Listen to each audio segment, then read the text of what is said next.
A Russian spy ship, the Yantar, is hovering on the edge of British waters north of Scotland, the Defence Secretary John Healey said today, giving a rare warning to Russia that we see you. He said it was a ship designed to gather intelligence and map Britain's undersea cables, which we rely very heavily on.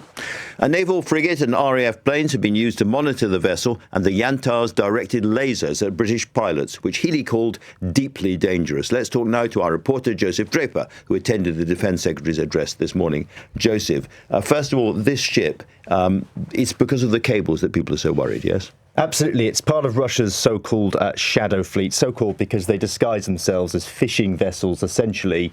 Their purpose, as you say, is to track our undersea cables, potentially to sabotage them in the event of a future war. That would cut off our electricity, perhaps our internet. I think 97% or something, or 98% of our internet is carried by these cables. Absolutely. It's the softer underbelly of the NATO alliance.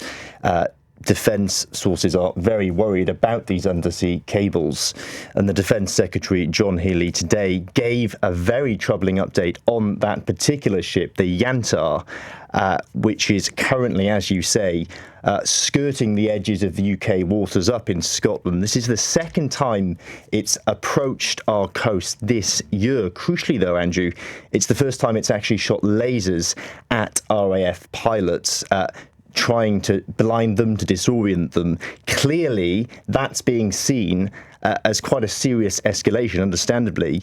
And speaking to sources at the MOD after that speech this morning, they said it is actually heading into our territorial waters. Currently, it's just outside the 12-mile exclusion zone.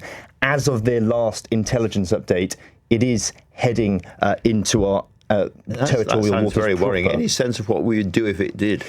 Well, interestingly, last time they were telling us that they actually raised a nuclear submarine just very close to it, just to let them know that we were watching. That appears to have scared them off a bit, although not for very long. That was back in January. They're now back in November. So clearly that hasn't worked in the long term. And this is troubling the Defence Secretary. It's troubling the Ministry of Defence, so much so, they told us today, they've changed the rules of engagement now with this ship, meaning they could take aggressive action more quickly. And the Defence Secretary warned Putin, we are ready if it heads south. I have military options. I'm not going to lay those out because it would only make Putin wiser. The important thing for me is that we know what Putin is doing, and we develop the capabilities not just in the UK but working with allies as we have done before to deter those threats for the future. Now, that news, Andrew, somewhat overshadowed what the Defence Secretary had actually planned to announce: 13 new munitions factories to be built. Lots more explosive factories. Exactly. We'll come on to that in just one moment, Joseph. But I think I should go now to Rear Admiral Dr. Chris Parry, former NATO commander, to discuss the ship itself. Thank you very much indeed, Rear Admiral. This sounds, just from what we were hearing from Joseph there, a genuinely dangerous moment where things could go wrong very quickly.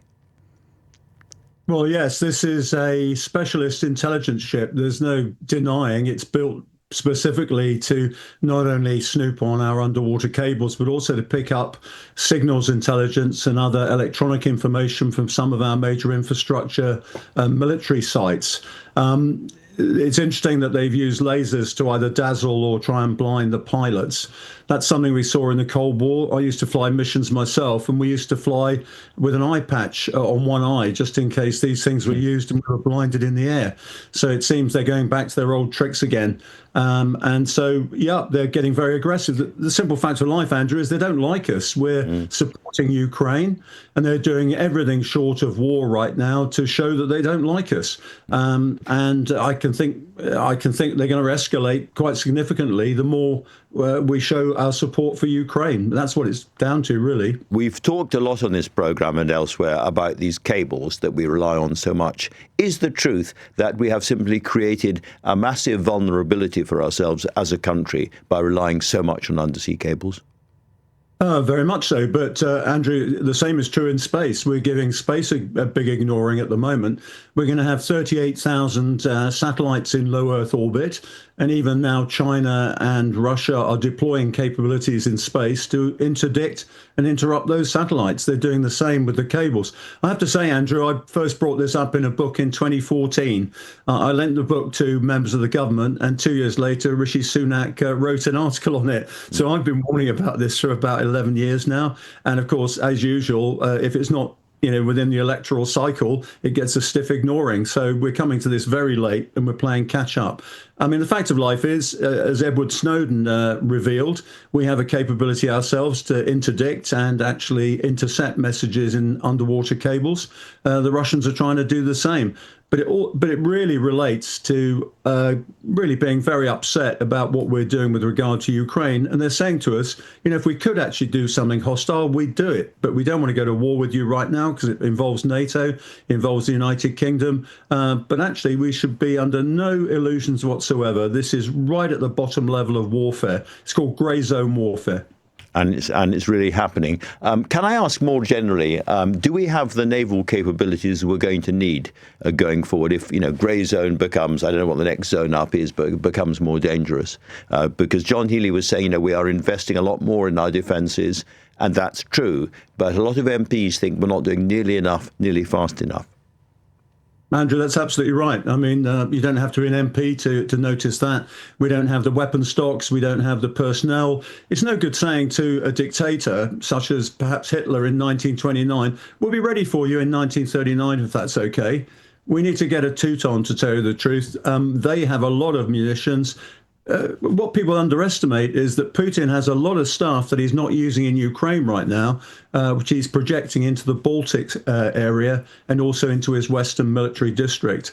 If you look at Kaliningrad, which is the old Königsberg, it's very heavily fortified. He's got a large stock of ballistic and cruise missiles, all of which can strike the United Kingdom. We have no air defences against that. So if he chooses to go down that route, he can. But in terms of the Navy, no, the Navy's not fit for purpose right now. It hasn't been, I'm afraid, all the time we were in Afghanistan and Iraq. Again, the government has been warned about this, but you know better than I do, Andrew, that the electoral cycle actually has a demand on MPs' lives, not the strategic interests of the United Kingdom.